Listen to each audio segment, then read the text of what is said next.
welcome to PCM Update for the second Wednesday of May, but we aren't recording in sequence, so let's see what we were up to a couple of weeks ago. Can you remember? No. No. Well, we'll start with the bits that are easy. I'm at PCM Creative, Karen Lyon. I'm at Phil Campbell on Twitter. Yeah. And let's untangle. So, the main projects at the moment, we've got Pie Street. We're going to talk about that towards the end. Yeah. But you're on BBC again. They dragged you in. Yeah. Mark Dennison. Yeah. So what was it that he pulled you in for? Don't remember. Honestly, don't remember.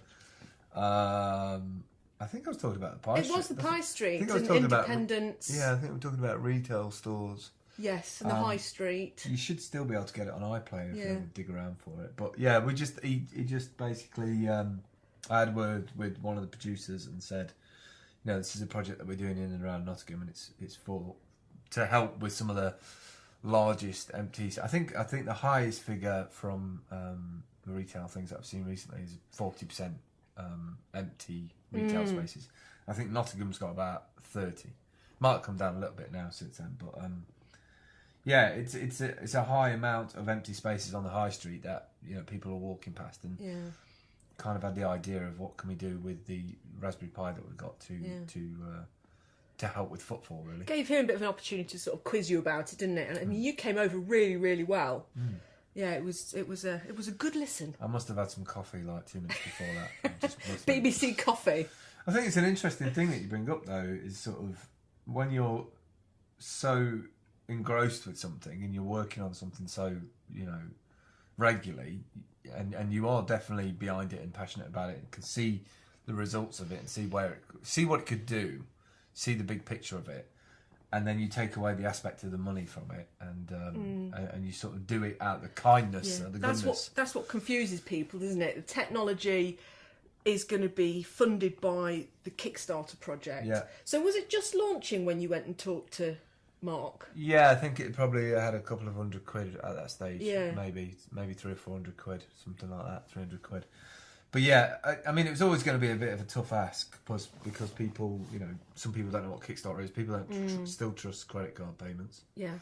And also, if they're not local to Nottingham, they might not have been to Hartley's or Jack Craig's to see it. So that's the two prototypes, isn't there, that are already in? Yeah, I think I can kind of understand that. I can kind of understand people wanting to see, you know, want to get to the big picture, just want to jump ahead and pay for something and put it in. But I just love the fact that it's connected to the internet ultimately, so they can pull in their Twitter and their LinkedIn and their Facebook pages. And I know Sarah at Jack Craig's, she seeing them out of context and in her workplace, you know, really sort of fired her up. Yeah, she's having her birthday. I mean, we've got other ones, but she's having a birthday soon, and she's turning it into an Enchanted Forest. Yeah, and really going for it. So she sort of asked me, can you put some Enchanted Forest pictures on the screen? So I've not heard from Tom or Sarah yet, but I know that they're there already. I've uploaded them from here and put them on there, so it's quite a nice little touch.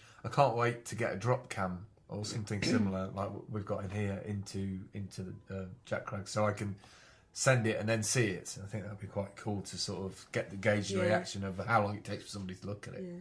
So we're doing 2 shows in sequence this time round. So if you're curious about Pie Street, Phil went off to Digi High Street. Yeah.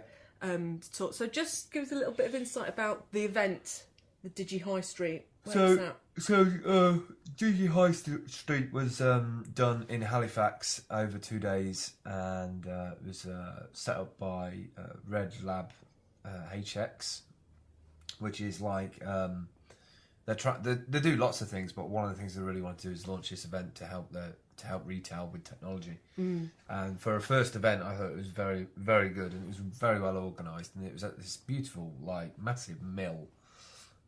With like originally, I think it had some like 6,000 people that used to work there, and now it's got 3,000, which actually is quite a lot for saying that it was probably disused and run down. But. So we'll find out a bit more about who was there in the next show. Yeah. But the other thing we did during this week, we went to Nav. Yeah. It was a very whirlwind stop, wasn't it? Yeah. Nottingham Audio Visual, I believe it stood for. Yeah. Stapleford. Yeah. And they had an open day. They did. And they provided food.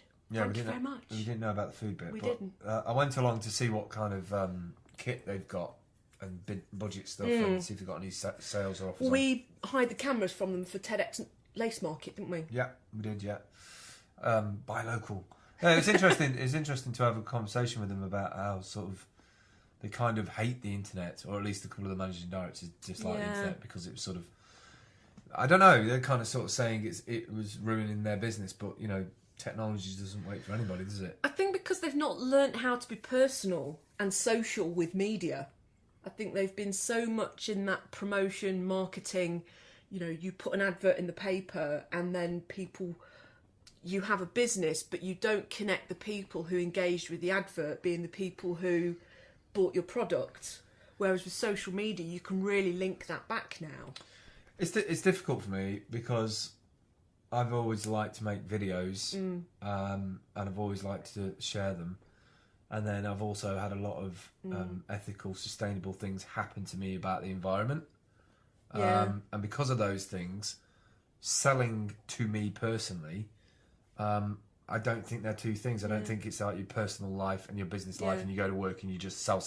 And if you like I worry about the environment and where the stuff comes from. So if you find the company that is ethical and you like the people who you're hiring stuff from, that loyalty, you will keep going back because you know you get the service, you get it every time.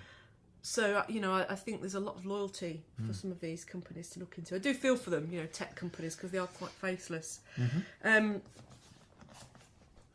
I've just been in the process of writing some guest blog posts for the Federation of Entertainment Unions. Some guest blog posts? They're there. Yeah. Some guest blog posts. Okay. So, yeah, they came back for more.